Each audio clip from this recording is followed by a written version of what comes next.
Dhenkanal town hall ठारे जिला BJP पक्षर budget उपर एक बुद्धिजीवी सम्मेलन अनुष्ठित होईछि।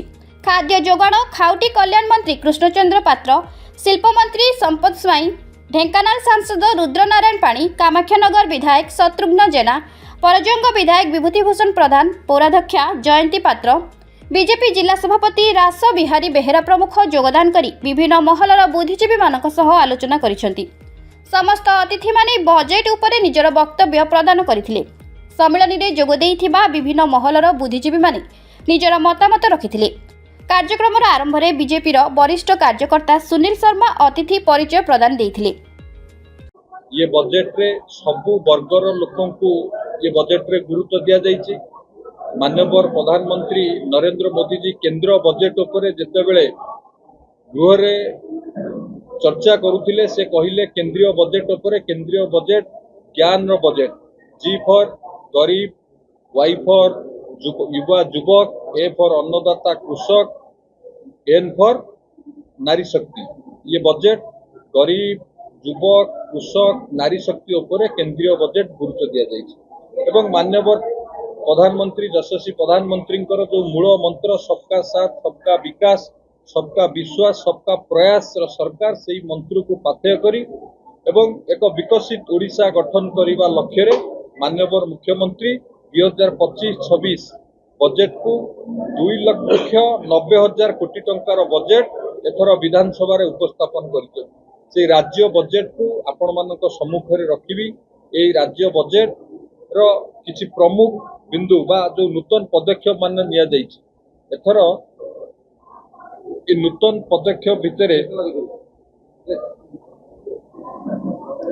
जो नूतन पदक्षेप निया जाइछि कृषक मान को सशक्त करबा पई, कृषक मान को आय को बढ़ाइबा पई एवं राज्य रे जो 58टी सब डिविजन अछि 58टी सब डिविजन रे शीतल भंडार निर्माण हबो। प्रति जो मंडी अछि ग्रामांचल रे पाखापाखी जो मंडी अच्छी ग्रामांचल मॉडल मंडी स्थापन हम। श्री जगन्नाथ दर्शन पाई जो गरीब लोक माने तांकर मनस्कामना पूरण हो पारुनी महाप्रभु जगन्नाथ को दर्शन करने ग्रामांचल आनी जिला स्तर सदर महकुमार आनी महाप्रभु जगन्नाथ को दर्शन करई महाप्रसाद सेवन करई तांकर व्यवस्था करा दिबो। गरीब परिवार रो झियो विवाह करि पारुनांती, परिवार उपरे बोझ होउचंती। माननीय मुख्यमंत्री एक बड़ पदक्षेप लेइचंती सेमानकर विवाह करिबा पई मुख्यमंत्री कन्या विवाह योजना करछन।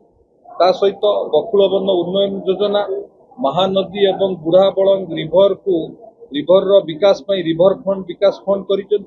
समाज रे अवहेलित वर्गर लोक अछंती जो माने घर पाइबार वंचित अछंती अंत्योदय गृह योजना करिछंती एवं ता सहित सुभद्रा सुरक्षा योजना, सुभद्रा संवेदन योजना ये योजना मान एवं निज मातृभूमि ठारू दूरे रही जो माने प्रवासी माने विदेश रे रहउचंती विदेश रे ओडिया अस्मिता को उज्जीवित करिबा पई प्रवासी ओडिया और संपर्क अभियान रे मध्य बजेट व्यवस्था करिसंती। सेठी किबळी भाबरे रथ टଣା हबो, ओडिया संस्कृति बंची रहिबो ता पई व्यवस्था करिसंती।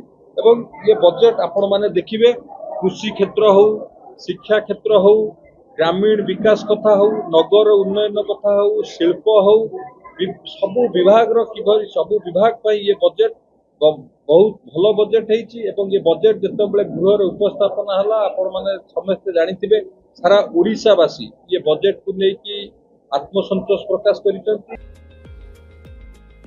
ढेंकानाल दीपक रंजन मिश्रଙ୍କ report, the republic Odisha 24 news.